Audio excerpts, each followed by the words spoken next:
किसी भी देश की प्रगति, उसका सामाजिक विकास और आर्थिक उन्नति उस देश की शिक्षण प्रणाली पर निर्भर है।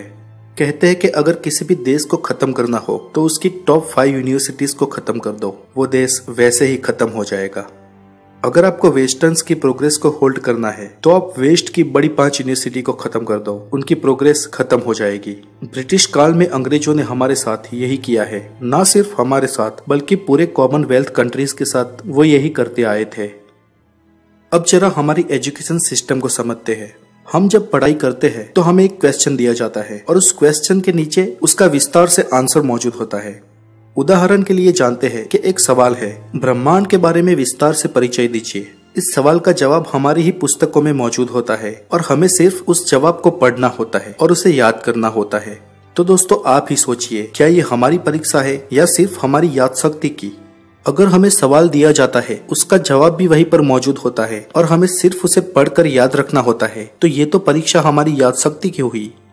जब पूरे साल एक विद्यार्थी पढ़ाई करता है तो वो पढ़ाई में क्या करता है? उन सवालों के जवाब पढ़ता है जो उसके सिलेबस में है और साल के आखिर में 3 घंटों में उसे उसके सवाल के जवाब दे देने होते हैं। और अगर किसी की याददाश्त अच्छी हो तो वो पूरे साल मेहनत ना भी करे और आखिरी महीने में अपनी टेक्स्ट बुक्स पढ़ के जवाब दे दे तो भी वो अच्छे नंबरों से पास हो जाएगा।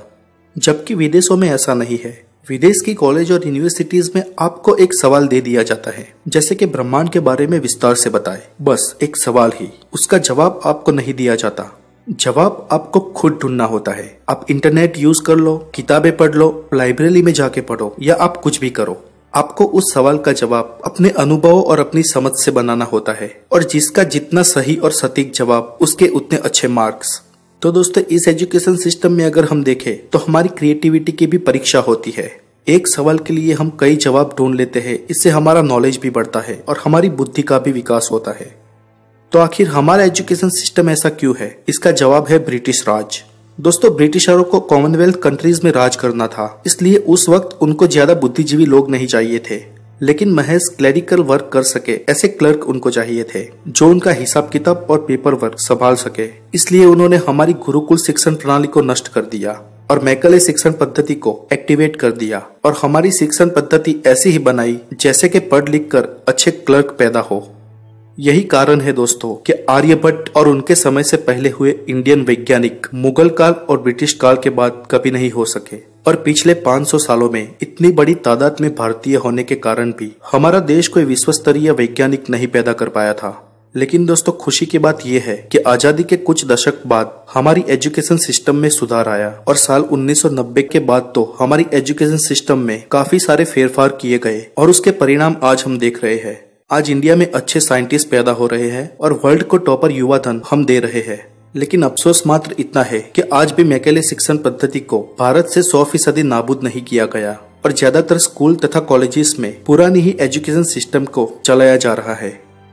दोस्तों आपको आश्चर्य होगा ये जान के कि भारत में कई जगहों पर आज गुरुकुल शिक्षण पद्धति से ज्ञान देने की प्रथा शुरू हुई है। आपने पिछले कुछ सालों से कई बुद्धिजीवी विद्यार्थियों को टीवी पर देखा होगा या लिम्का बुक और Guinness book of world record में नाम दर्ज करवाते हुए देखा होगा।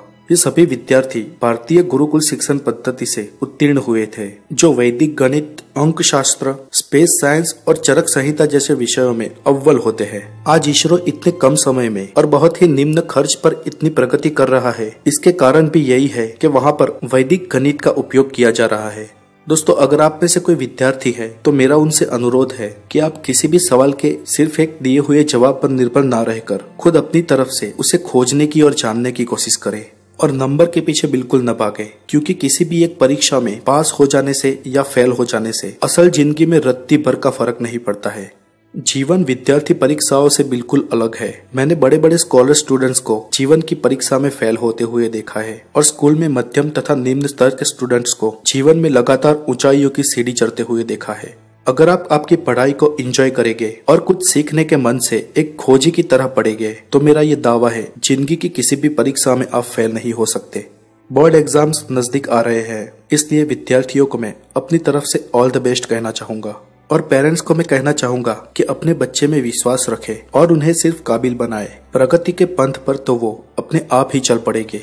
तो आज के लिए इतना ही। अगर आप द नॉलेज पे नए हैं तो हमारे चैनल को सब्सक्राइब करें, और अगर आप द नॉलेज के सदस्य हैं तो सब्सक्राइब बटन के पास वाली बेल जरूर बजा देना, ताकि हमारे आने वाली वीडियोस की नोटिफिकेशन आपको आसानी से मिल सके।